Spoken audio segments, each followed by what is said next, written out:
It has rituals. It talks about God. It has oaths, altars, symbols, and even a moral code.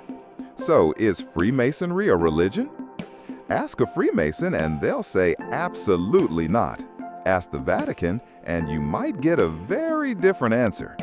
Today, we're diving into one of the most persistent and controversial questions surrounding this centuries-old society. And no, we're not here to sell conspiracy theories.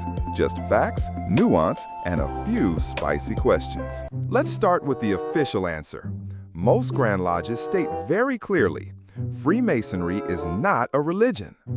They don't offer salvation, they don't claim to be divinely revealed, they don't have a prophet, a holy book, technically, or a Sunday service. But they do require that members believe in a supreme being, which can be God, Allah, the universe, or something else metaphysical. So it's not a religion, but it's not secular either. Weird middle ground, right? Let's be real. If it walks like a duck and quacks like a duck, you get it. Freemasonry has ceremonial rituals with oaths, moral teachings through allegory, symbols like compasses, the all-seeing eye, and pillars, titles like worshipful master, and meetings held in temples. For someone outside the lodge, that looks very religious, even spiritual. But Masons say these are symbolic, not divine, like theater with a philosophical message. Let's look at one of the oldest critics, the Catholic Church. In 1738, Pope Clement XII banned Catholics from becoming Freemasons. That ban still stands today. Why?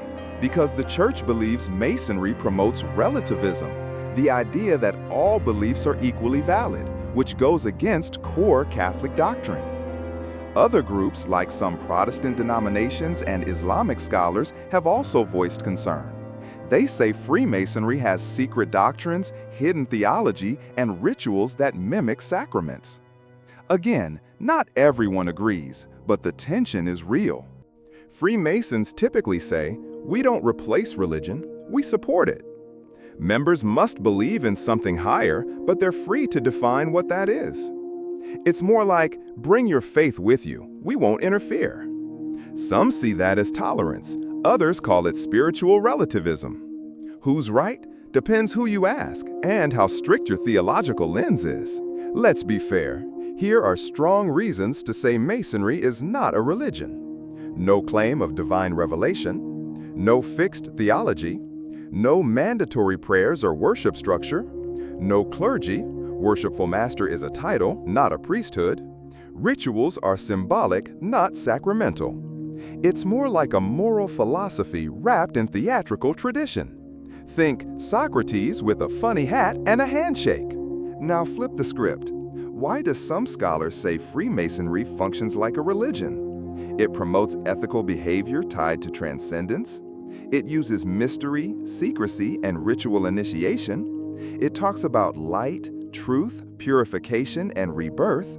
Members often speak of spiritual transformation.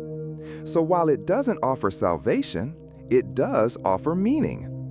Is that religious or just deeply human? Let's go deeper. Some Masonic rituals refer to the great architect of the universe. That sounds like God, but it's meant to be universal.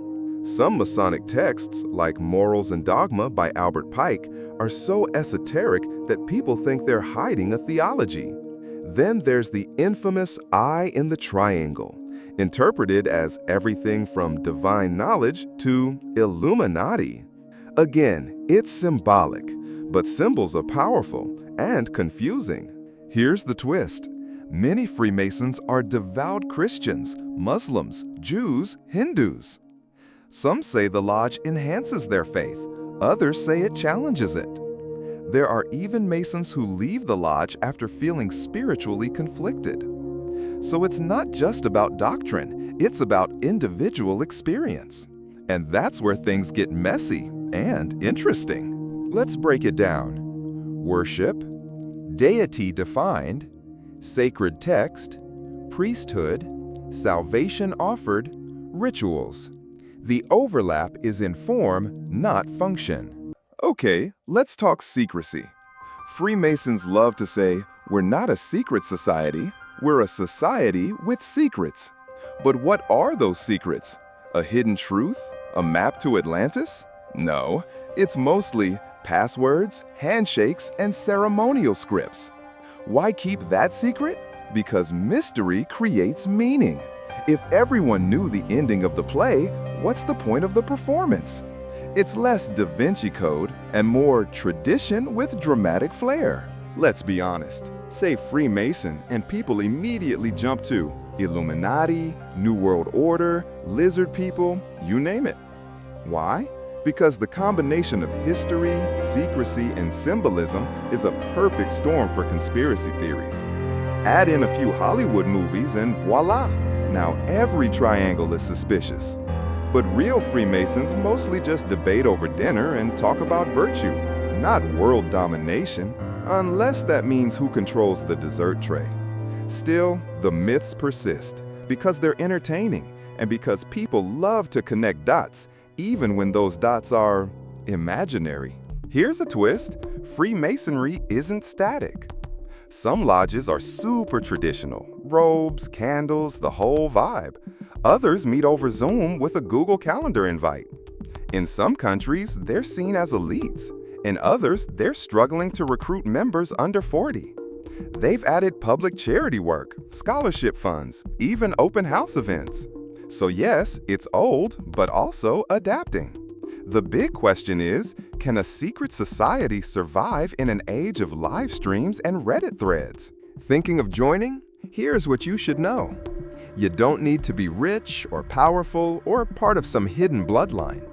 You just need to believe in a higher power, have good character, and be willing to go through the process. You'll be interviewed, investigated, a little, and initiated, ritually. If you're into philosophy, symbolism, and brotherhood, it might actually be for you. Just don't expect a secret tunnel under the lodge. Or do, just don't be disappointed. I'm not religious. Can I still become a Freemason? Yes, as long as you believe in a supreme being. No specific name required. It could be God, the Creator, the universe, or simply a principle greater than yourself. Each person defines it for themselves. Are there women in Freemasonry? Yes, but it depends on the country. Some regions have exclusive women's lodges, women's Freemasonry, or mixed lodges. However, many traditional lodges still remain men only. Is it true that all U.S. presidents are Freemasons? Not all, but several were, like George Washington, Franklin D. Roosevelt, and Harry Truman. They were actual Freemasons, but that doesn't mean they created a new world order. Do Masons really hide treasure secrets? If they do, most members aren't getting a share. The only real secret they tend to guard is the deviled egg recipe from the lodge dinner. Freemasonry is like an ancient melody. No clear lyrics, but something you feel compelled to listen to. It doesn't ask you to give up your faith, but it does ask you to reflect, to seek, and to grow. It's not for everyone, and it doesn't need to be. The real question isn't whether Masonry is a religion, but whether it makes you think more deeply about yourself. And now, it's your turn. Freemasonry, mystery, or clarity? Religion or philosophy? A noble tradition or a relic of the past? Drop your thoughts in the comments, with respect, and maybe with a symbol or two.